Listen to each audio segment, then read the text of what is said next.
I'm freshman in NCUE. Hello, my name is Wendy. My student number is S0441057. The speech title is A Warrior's Cry Against Child Marriage. The speaker is Memory Banda. I'll begin today by sharing a poem written by my friend from Malawi, Elian Period. Elian is only 13 years old, but when we were going through the collection of poetry that we wrote, I found her poem is so interesting, so motivating. So I'll read it to you. She entitled her poem, I'll marry when I want, laughter. I'll marry when I want. My mother can't force me to marry. My father cannot force me to marry. My uncle, my aunt, my brother or sister cannot force me to marry. No one in the world can force me to marry. I'll marry when I want. Even if you beat me, even if you chase me away, even if you do anything bad to me, I'll marry when I want. I'll marry when I want, but not before I'm well educated, and not before I'm all grown up. I'll marry when I want. This one might seem odd, written by the 13-year-old girl, but where I and the idiom come from, this one which I have just read to you is a warrior cry. I'm from Malawi. Malawi is one of the poorest countries, very poor, where the gender equality is questionable. Growing up in that country, I couldn't make my own choices in life. I couldn't even explore personal opportunities in life. I will tell you the story of two different girls, two beautiful girls.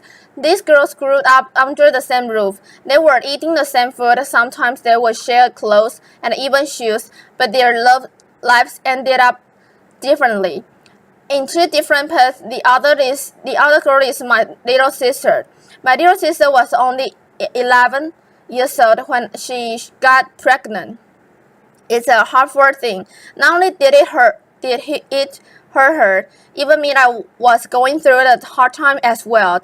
As it is in my culture, once you reach puberty stage, you are supposed to go to initiation camps. In this initiation camps, you are told how to sexually please a man. There is this special day, which they called very special day, where the man who is hired by the community comes to the camp and sleeps with the little girls. Imagine the trauma that these young girls go through every day. Most girls end up pregnant.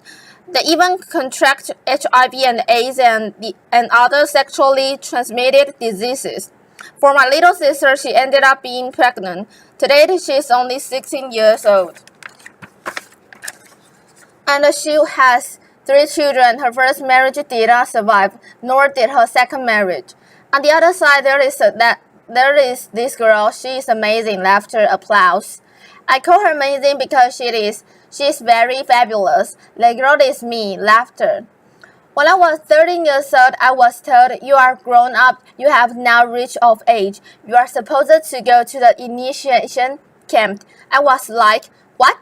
I'm not going to go to the initiation camps. You know what the women said to me? You are a stupid girl, stubborn. You do not respect the traditions of our society or our community. I said no because I knew where I was going. I knew what I wanted in life. I had a lot of dreams as a young girl. I wanted to get well educated, to find a decent job in the future. I was imagining myself as a lawyer, seated on that big chair. Those were the imaginations that were going through my mind every day. And I knew that one day I would contribute something, a little something to my community. But every day after refusing, women would tell me, look at you. You are all grown up. Your little sister has a baby. What about you? That was the music that I was hearing every day. And that is the music that girls hear every day when they don't do something that the community needs them to do. When I compared the two stories between me and my sister, I said, why can I do why can't I do something? Why can't I change something that has happened for a long time in our community? That was when I quoted other girls just like my sister, who has to have children, who have been in class, but they have forgotten how to read and write.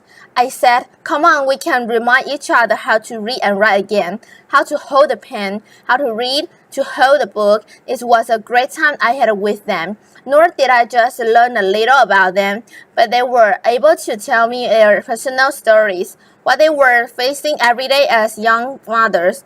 That was when I was like, what can we take all these things that are happening to us and present them and tell our mothers, our tradition leaders.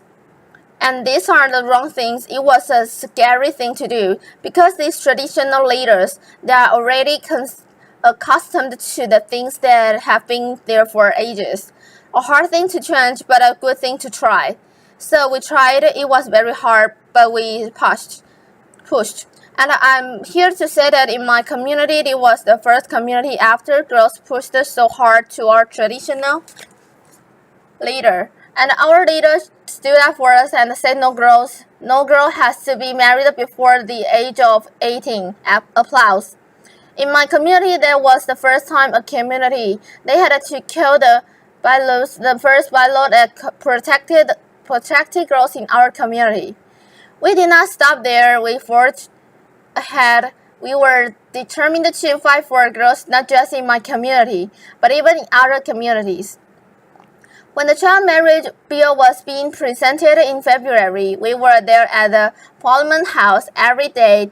When the members of Parliament were entering, we were telling them, would you please support the bill? And we don't have much technology like here, but we have our smartphones. So we said, why can't we get their numbers and text them?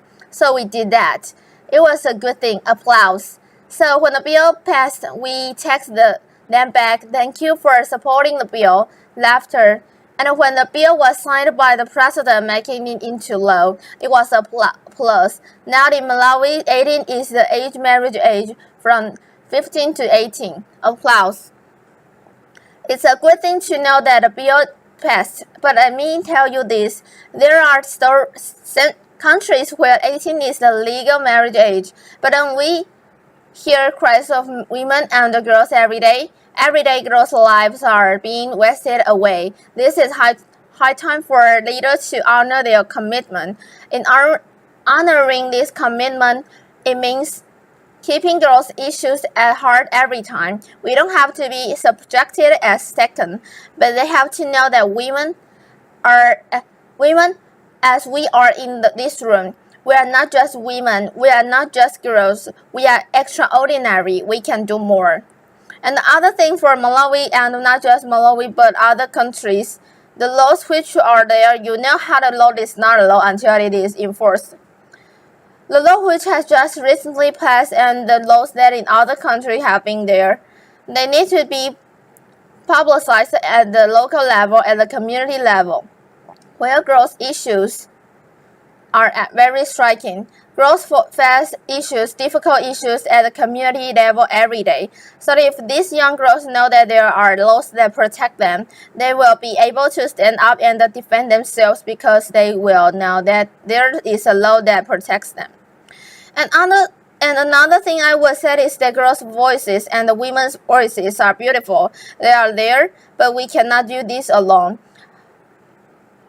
Male advocates, they have to jump in to step in and work together. It's a collective work. What we need is what girls elsewhere need: good education and above that not to marry wealth. 11. And furthermore, I know that together we can transform the legal, the cultural, and the political framework that denies girls of their rights. I'm standing here today and declaring that we can end child marriage in a generation. This is the moment where a girl and a girl, millions of girls worldwide, will be able to say, I will marry when I want. Applause. Thank you. Applause.